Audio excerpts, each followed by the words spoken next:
সত্য ভয়ের ঘটনা। আসসালামু আলাইকুম। দেশ ও দেশের বাইরে যে যেখান থেকে আমাদেরকে শুনছেন সকলকে স্বাগত জানাচ্ছি। আশা করি সবাই ভালো আছেন, সুস্থ আছেন। আপনাদের পরিচিত কারোর সাথে ঘটে যাওয়া বা আপনাদের এলাকায় ঘটে যাওয়া বা আপনাদের পার্শ্ববর্তী এলাকায় ঘটে যাওয়া সত্য ভয়ের ঘটনা আমাদেরকে শেয়ার করতে পারেন। আপনারা যেমন ঘটনা পাঠান আমরা তেমন ভাবেই উপস্থাপন করার চেষ্টা করি। কোনো ঘটনা ছোট, মাঝারি, আবার কোনো কোনো ঘটনা বড় হয়। বড় ঘটনা আমরা খুব কম পাই। আমরা যারা ঘটনা উপস্থাপন করছি আপনাদের সামনে, আপনাদের বিশেষ করে আমি উপস্থাপন করছি, আপনাদের কাছ থেকে ঘটনা নিয়ে মডারেটর প্যানেল সেগুলো সিলেক্ট করছেন। এখানে আমরা কিন্তু কেউ ঘটনা লিখি না। আপনারা যেভাবে পাঠান ঠিক সেভাবেই আমরা উপস্থাপন করার চেষ্টা করি। যার কারণে আমরা যদি ঘটনা লিখতাম তাহলে কিন্তু দীর্ঘ ঘটনা প্রতিনিয়ত আপনাদের সামনে উপস্থাপন করা সম্ভবপর হতো আমাদের জন্য। কিন্তু আমরা আপনাদেরকে একটি প্রতিশ্রুতি দিয়েছি যে আমরা ইনশাল্লাহ আপনাদের সামনে সত্য ভয়ের ঘটনাগুলো উপস্থাপন করার চেষ্টা করব। যার কারণে আমরা ঘটনা লিখে বড় করতে পারি না। আপনারা যেভাবে পাঠাচ্ছেন ঠিক সেটাই আপনাদেরকে আমরা শোনানোর চেষ্টা করছি। প্রিয় লিসেনার্স, কথা আর বাড়াবো না, ঘটনাতে চলে যাই। Stay tuned with FT Shorts. দূর দূরান্তের জঙ্গলে প্রবল বৃষ্টি পড়ছে।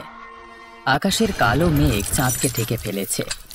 মেঘের গর্জন চারিপাশের পরিবেশকে আরও রহস্যময় করে তুলেছে। গ্রামের প্রধান বশিষ্ঠী নদীতে জলের স্রোত প্রবলভাবে বইছে। প্রবল স্রোত দেখে একজন বয়স্ক মানুষ খুব চিন্তিত হয়ে পড়েছেন। তিনি হলেন বীরজু।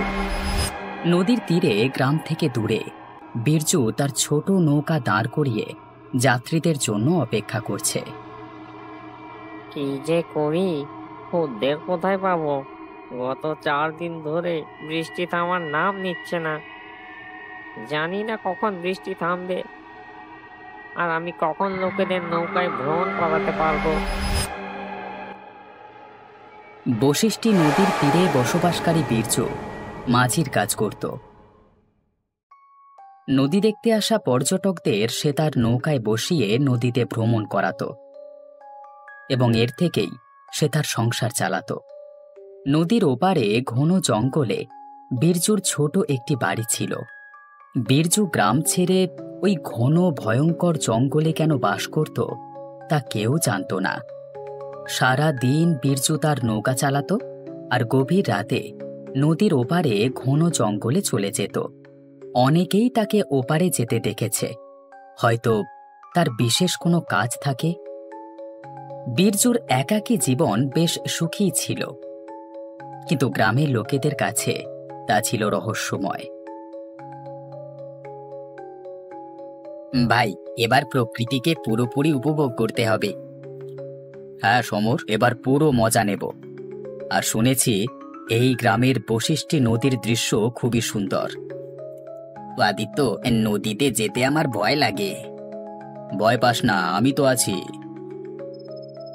এভাবে বলবার পর তারা নদীর তীরে পৌঁছে যায়।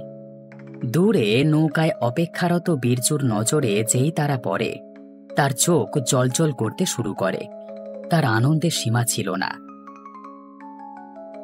আদিত্য, এত প্রবল বৃষ্টি পড়ছে, আমার মনে হচ্ছে বৃষ্টি থামবে না। হয়তো আজকে নদী ভ্রমণ আমাদের ভাগ্যে নেই। ভাই, ওই দেখ, তীরে হয়তো কোনো মাঝি আছে। দুজনেই বীরজুর দিকে যেতে শুরু করে। বীরজু দাঁড় নিয়ে দাঁড়িয়েছিল আর তারা আসতেই কথা বলতে শুরু করে। বাবুরা, নদী দেখতে চান? আসুন, আমি দেখাচ্ছি। সমর এবং বীরজু একে অপরের দিকে তাকিয়ে থাকে। হ্যাঁ, আমরা নদী ভ্রমণ করতে চাই, কিন্তু পরিবেশের অবস্থা দেখে আমার মনে হয় আজকে যাওয়া ঠিক হবে না। ঠিকই বলেছ, আমিও তাই মনে করছি। এটা শুনে বীরজুর মুখ চিন্তিত হয়ে পড়ে।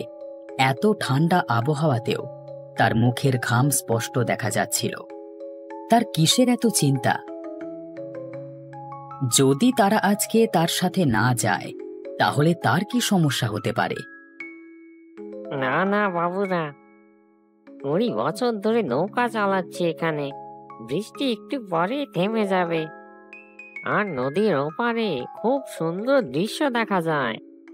আজ ভিড় কম আছে, কাল ভিড় থাকবে, তখন আমি নিয়ে যেতে পারবো না। আর এই নদীতে আমি একমাত্র মাঝি, যে এখানকার প্রতিটি কোণা ভালোভাবে জানি। সমর এবং আদিত্য একটু চিন্তা করে। চল ভাই, এত দূর এসেছি, পরে এমন সুযোগ পাবো না।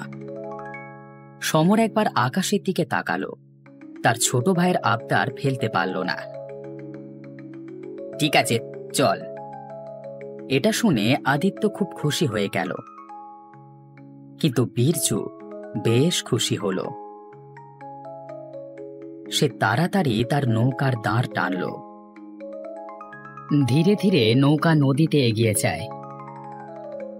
বীরজু দাঁড় টানতে লাগলো। বেশ কিছুক্ষণ সময় কেউ কোনো কিছু কথা বলল না। আপনার ব্যাপারে কিছু বলুন। আমার নাম বিরজু মাঝি। আমি নদীর ওই পারে থাকি এবং নৌকো চালিয়ে সংসার চালাই। Stay tuned with FD Shorts for a tale that will haunt your dreams. কিন্তু নদীর ওপারে কেন, গ্রামে নয় কেন? এই প্রশ্নের বীরজু কোনো উত্তর দিল না। কি হলো?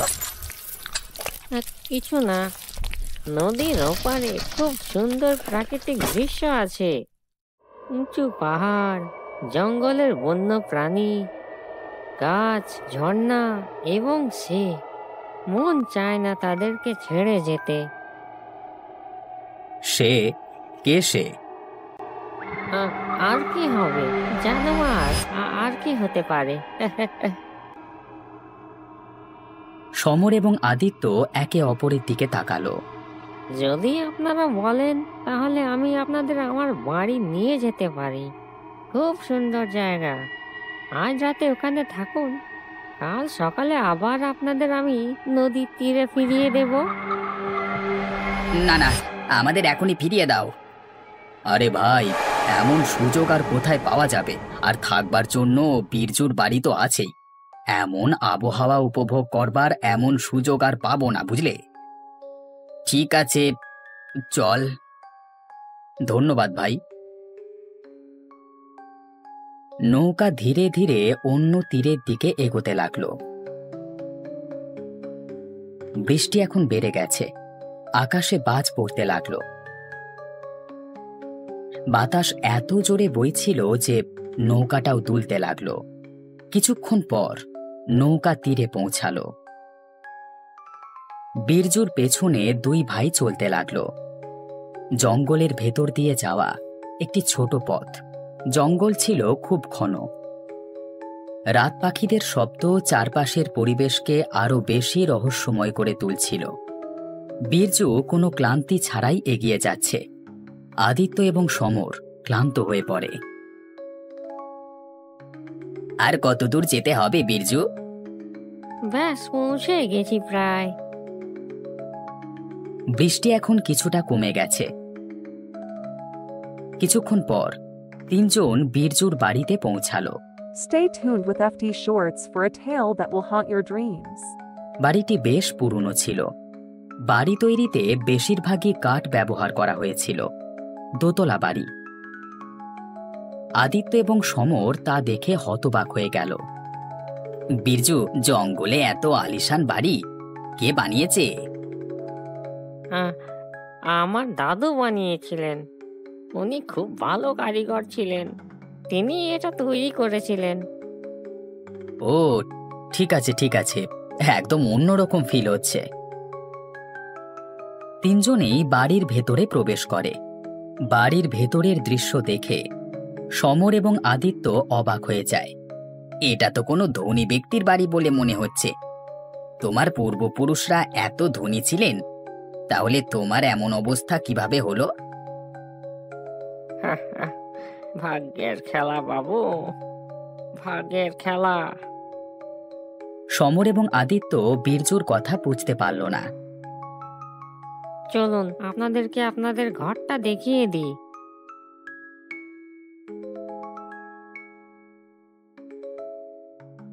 সিঁড়ি দিয়ে ওপরে যাওয়ার সময় তারা একটি ঘর দেখতে পেল, যা বাইরে থেকে বন্ধ ছিল। এখানে কি আছে? বলবো, সময় হলে ঠিক বলবো। তাদের রুম দেখবার পর তারা ঘুরতে বাইরে বেরিয়ে এলো। এখন অনেক রাত হয়ে গেছে। চাঁদের শীতল আলো নদীতে প্রতিফলিত হচ্ছে।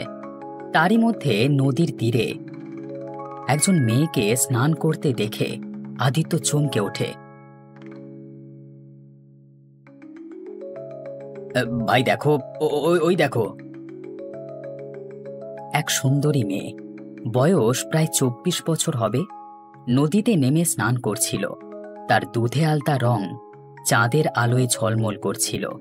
ঘন কালো লম্বা চুল কোমর পর্যন্ত দুলছিল। তার কোমল ত্বক জোনাকিদের আকর্ষণ করছিল। তাই রাতের জোনাকিরা যেন নিজেদের আলো দিয়ে তার সৌন্দর্য আরো বেশি বাড়িয়ে তুলছিল। তার মনমোহক উপস্থিতি যেন পুরো স্থানটিকে মোহিত করে তুলছিল। এ কি? কেউই মেয়ে? আর এত সুন্দর? আমিও সেটাই ভাবছি। দুজনই মেয়েটির কাছে যায়। কে আপনি? আর এখানে এত রাতে একা কি করছেন? আমি কামিনী, বীরজুর স্ত্রী। তার কণ্ঠ এত সুমধুর ছিল যে মনে হচ্ছিল কোনো সুমধুর পাখি ডাকছে। বীরজুর স্ত্রী? এত সুন্দর? ভাই, কিছু একটা গোলমাল আছে। এখানে প্রথমবার এসেছেন তাই হয়তো জানেন না। এটা বলেই সে নদী থেকে উঠে বীরজুর বাড়ির দিকে যেতে লাগলো। তার ফর্সা পিঠ দেখে দুজনের মনে বাসনা জেগে উঠল।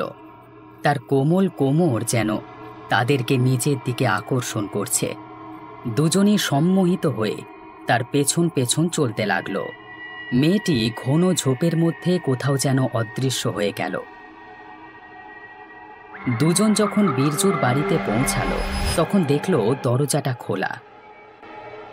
মেয়েটি তাদের উপর যেন কোনো মন্ত্র করে দিয়েছিল।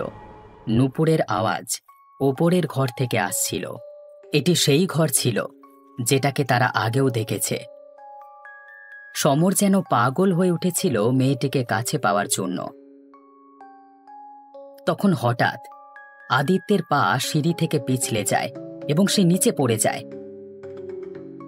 আদিত্যের ঘোর কেটে গেল সেই ধাক্কায়। আদিত্য দেখল যে সমর সেই বন্ধ ঘর খুলে তার ভেতরে ঢুকে পড়েছে। আদিত্য বুঝতে পারল কিছু একটা গন্ডগোল আছে। ভাই দাঁড়াও, যেও না, থামো। কিন্তু সমর তখন আর হুঁশে ছিল না। সমর ভেতরে চলে যায়। মেয়েটি তখন তার জন্যই অপেক্ষা করছিল এবং সমরকে নিজের কাছে ডাকছিল। এসো সমর, এসো, আমাকে ভালোবাসবে না? এসো, আমি আজ তোমাকে পাওয়ার জন্য যে ব্যাকুল। আমার কাছে এসো। সমর কিছু না ভেবে মেয়েটির দিকে এগিয়ে যায়। সেই ডাক তাকে মেয়েটির কাছে টেনে নিয়ে যায়। ওদিকে আদিত্যের পা মুচকে গেছিল। সে ব্যথায় কাঁপছিল।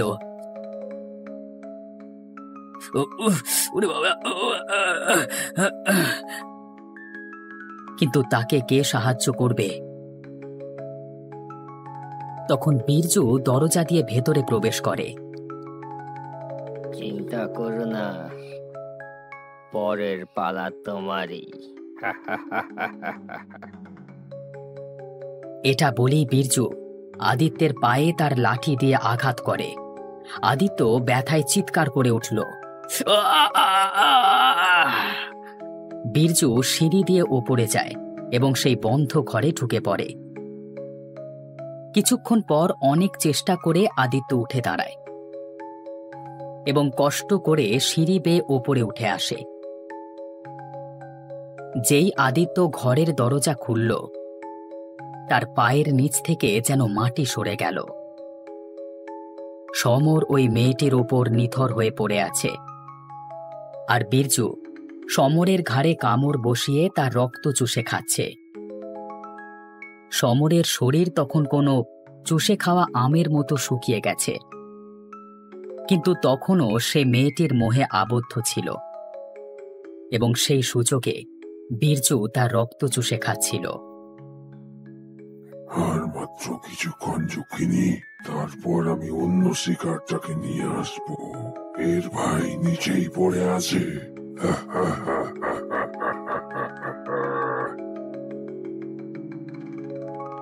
আদিত্য দেখল যে বুড়ো বীরজু এখন বেশ তরুণ হয়ে উঠেছে, আর বীরজুর ত্বকের সেই রঙও সেই মেয়েটির মতো ঝলমল করছে। এবার বীরজু সমরের কাঁধ তার ধারালো দাঁত দিয়ে চিবিয়ে ফেলল।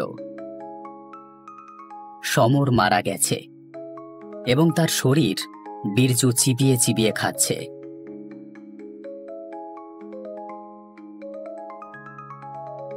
সেই মেয়েটি তার ধারালো নখ দিয়ে সমরের হৃৎপিণ্ডটা তার বুক চিরে বার করে ফেলল, এবং তারপর সেটিকে চিবিয়ে চিবিয়ে খেতে শুরু করে। দুজনই তাদের আসল রূপে চলে আসে। যক্ষিণীর চেহারা এবার বীভৎস দেখাচ্ছে। আদিত্য ধীরে ধীরে পেছনে সরে গেল এবং বাইরে থেকে দরজাটা বন্ধ করে দিল। সে ধীরে ধীরে সিঁড়ি বেয়ে নিচে নেমে এলো এবং খুব সতর্কভাবে বাড়ির প্রধান দরজাও বাইরে থেকে বন্ধ করে দিল। এখন আদিত্য ল্যাংড়াতে ল্যাংড়াতে দৌড়াতে লাগলো। ঘন জঙ্গল থেকে রাস্তা খুঁজে সে নদীর তীরে পৌঁছালো। চাঁদের আলোয় সে তীরে দাঁড়িয়ে থাকা বীরজুর নৌকাটা দেখতে পেল। আদিত্য সেই নৌকায় উঠে পড়ে এবং জোরে জোরে নৌকা চালাতে লাগলো। নৌকা তখন মাঝ নদীতে পৌঁছালো। হালকা বৃষ্টি শুরু হয়ে গেছে। তখন হঠাৎ করে দূর তীরে দুটি ছায়া দেখতে পেল আদিত্য। এ নিশ্চয়ই ওরাই হবে। আদিত্য জোরে জোরে নৌকা বাইতে লাগলো। সে দেখল যে তাদের মধ্যে একজন নদীতে ঝাঁপ মারল এবং সে দ্রুত তীরের মতো আদিত্যের দিকে আসতে লাগলো। এখন গ্রামের দিকের তীর মাত্র কয়েক হাত দূরে ছিল। আরেকটু আদিত্য, আরেকটু, তোকে যেভাবেই হোক তীরে পৌঁছাতে হবে, না হলে তোর সেই দশা হবে যা সমর ভাইয়ের হয়েছে। আরেকটু। আদিত্য দেখল যে নদীতে সাঁতরে আসা ব্যক্তি আর কেউ নয়, বীরজু নিজেই। Stay tuned with FD Shorts for a tale that will haunt your dreams. Birju কোনো হিংস্র প্রাণীর মতো পানিতে সাঁতরে আসছিল। নদীর পাড়ে এসে পড়ে আদিত্য এবং সে নৌকা থেকে লাফ মারে এবং জোরে জোরে চিৎকার করতে থাকে, বাঁচাও, আমাকে সাহায্য করো, বাঁচাও, বাঁচাও। তীরে বসবাসকারী এক বৃদ্ধ দৌড়ে আসে। তাদের দেখে আদিত্যর দম আটকে যায়, কারণ কারণ এ তো বীরজু। তুমি কে? আমি বীরজু মাঝি। তাহলে ওটা কে? আদিত্য হাত দিয়ে নদীতে সাঁতরানো বীরজুর দিকে ইঙ্গিত করল। এখন নদীতে সাঁতরানো বীরজু নৌকার দাঁড় ধরে আছে এবং সেটিতে বসে সে আবার তার বাড়ির দিকে ফিরে যাচ্ছে। কিন্তু এখন তাকে খুবই ভয়ঙ্কর লাগছিল। তার চোখ জলজল করছিল, মুখে হাসি ছিল, কিন্তু ধারালো দাঁত উঁকি দিচ্ছিল। ওটা একটা যক্ষ বাছা। তুমি কি ওর ফাঁদে পড়েছিলে? অনেকেই তাকে এখানে অনেকবার দেখেছে। বিভিন্ন রূপ ধরে আসে সে, এবং নিরীহ সরল লোকেদেরকে নদীর ওপারে তার বাড়িতে নিয়ে যায়। সেখানে তার স্ত্রী যক্ষিণী লোকেদের সঙ্গে মিলিত হয় এবং তারপর দুজনেই সেই নিরীহ লোকেদের খেয়ে ফেলে। এটা প্রথমবার ঘটলো যে কেউ যক্ষিণীর বাড়ি থেকে জীবিত ফিরে এসেছে। কিভাবে বাবা? তুমি কি করে করলে? তুমি কিভাবে জীবিত ফিরে এলে? কিছুক্ষণ আদিত্য কিছু বলল না এবং হঠাৎ হাঁটু মুড়ে বসে কাঁদতে লাগলো। আমার আমার ভাই মারা গেছে চাচা। তারা আমার ভাইকে মেরে ফেলেছে এবং আমি কিছুই করতে পারিনি। আমার ভাই, আমার সমর ভাই, প্লিজ ফিরে এসো।